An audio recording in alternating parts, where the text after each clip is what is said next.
তারেক রহমান নাকি জুলাই গণঅভ্যুত্থানের কালো শক্তি, এবং এই মন্তব্য করেছেন তার দলের চেয়ারপারসনের একজন উপদেষ্টা।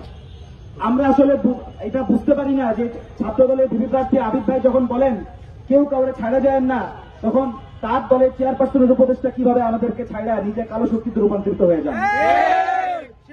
আমরা বৈষম্যবিরোধী ছাত্র আন্দোলনের পক্ষ থেকে এতক্ষণ আমাদের বিপ্লবী নেতা কর্মীরা বক্তব্য দিয়েছেন।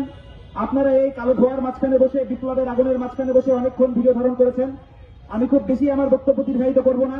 আমি খুব সংক্ষেপে বলতে চাই যে এই জুলাই গণঅভ্যুত্থানের পর একটা বিপ্লবী সরকার হওয়ার কথা ছিল, হয় নাই। জুলাই ঘোষণাপত্রে যে ঘোষণাপত্র প্রধান উপদেষ্টা পাঠ করেছেন সেইখানে বাংলাদেশের ছাত্র জনতার বিপ্লবীদের কোন বিন্দুমাত্র অংশগ্রহণ নাই। আমরা সবকিছু বুকে পাথর চাপা দিয়ে মেনে নিচ্ছিলাম, কিন্তু যখন অভ্যুত্থানের পক্ষশক্তিরাই আর এক পক্ষকে শুধুমাত্র রাজনৈতিক কারণে হয়ে পড়ছে, তখন আমরা আর মাঠে না নেমে ঘরে বসে থাকতে পারি না। আপনারা দেখেছেন যে জুলাই গণঅভ্যুত্থানের প্ল্যাটফর্ম বৈষম্যবিরোধী ছাত্র আন্দোলন, সভা, সেমিনার, বিভিন্ন ধরনের সিম্পোজিয়াম করছিল। আজকে তার এই বক্তব্যের কারণে আমাদেরকে আবার মাঠে নেমে আসতে হয়েছে। আমরা যেহেতু মাঠে নেমে এসেছি, আমরা খুব স্পষ্টভাবে বলছি যে মৌলিক সংস্কার এবং শহীদদের বিচার এইগুলো ছাড়া কোনোভাবে কিন্তু বাংলাদেশে নির্বাচন হবে না।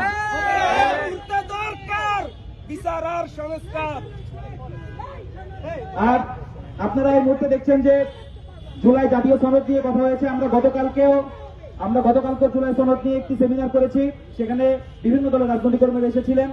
জুলাই সনদ বাস্তবায়ন কোন সরকার করবে এটা নিয়ে আমাদেরকে কথা বলে রাখছে।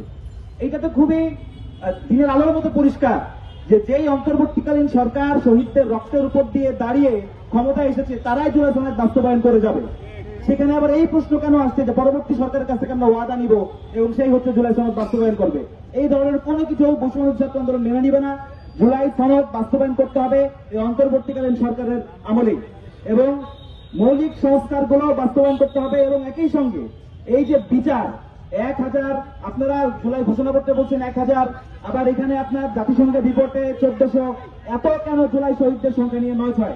গত এক বছরে এই যে জুলাই শহীদদের পূর্ণাঙ্গ তালিকা করা হয় না, এর ব্যর্থতা আনুষ্ঠানিকভাবে এই অন্তর্বর্তীকালীন সরকারকে নিতে হবে। যারা দায়িত্বে ছিলেন তাদের সবাইকে আনুষ্ঠানিকভাবে ক্ষমা প্রার্থনা করতে হবে, নিঃশর্ত ক্ষমা প্রার্থনা করবে। একই সঙ্গে এই যে আহতদেরকে পুনর্বাসন এখনো পর্যন্ত হয় নাই, এখনো আমার এই যে পাশে পিজি হসপিটাল, এখনো আপনারা গিয়ে দেখবেন হসপিটালের বেডে আমার আহত ভাইরা পায়ের মধ্যে বুলেট নিয়ে শুয়ে আছে। এই বুলেটটা যে এখনো তার শরীরের মধ্যে আছে, তাকে এখনো চিকিৎসার ব্যবস্থা করা হয় নাই। এইটার ব্যর্থতা অন্তর্বর্তীকালীন সরকারের নিতে হবে। এবং সর্বশেষ এই যে আমাদের এই ফজলুর রহমান সাহেবরা যেখানে বসে বসে জুলাই গণঅভ্যুত্থানকে গালিগালাজ করেন, কালো শক্তি বলেন, এই মিডিয়া যে আমরা সংস্কার করতে পারলাম না, এইটার ব্যর্থতাও আমাদের এই অন্তর্বর্তীকালীন সরকারকে নিতে হবে। এবং সর্বশেষ আমি স্পষ্ট করে বলতে চাই, এই বক্তব্য আমার একার নয়, বৈষম্যবিরোধী ছাত্র আন্দোলনের সংগ্রামী সভাপতি, তিনি অস্ত্রোদ্ধার কারণে আসতে পারেনি, তিনি আমাদের বক্তব্যের সঙ্গে সংগতি জানিয়েছেন। সেটা হচ্ছে কোন রকম যদি কিন্তু ছাড়া ফজলুর রহমান সাহেবকে, এই ফজলু পাগলাকে বিএনপি থেকে, আরেকবার বলছি, কোন রকম যদি কিন্তু ছাড়া নিঃশর্ত ক্ষমা চেয়ে বিএনপি থেকে ফজলুর রহমান সাহেবকে বহিষ্কার করতে হবে এবং আজীবনের জন্য বহিষ্কার করতে হবে। একইভাবে তিনি এবং তার মতো যারা মিডিয়াতে টক শোতে বসে, এসি রুমে বসে গণহত্যার বৈধতা দান করছেন, তাদেরকে টক শোতে ব্যান করতে হবে। গণহত্যার পরে যেই গণঅভ্যুত্থানের সরকার, সেই সরকারের উপদেষ্টাদের যখন ঐটক শক্তি নাই, বলতে পারে না, ওইটা আমরাই বলছি এবং আমরা বলতে বাধ্য হচ্ছি। সবশেষে আমি সবাইকে ধন্যবাদ জানাবো যারা আজকে কষ্ট করে এখানে এসেছেন, এবং আমাদের কর্মসূচি বলবৎ থাকবে। সবাইকে সংগ্রামে অভিনন্দন।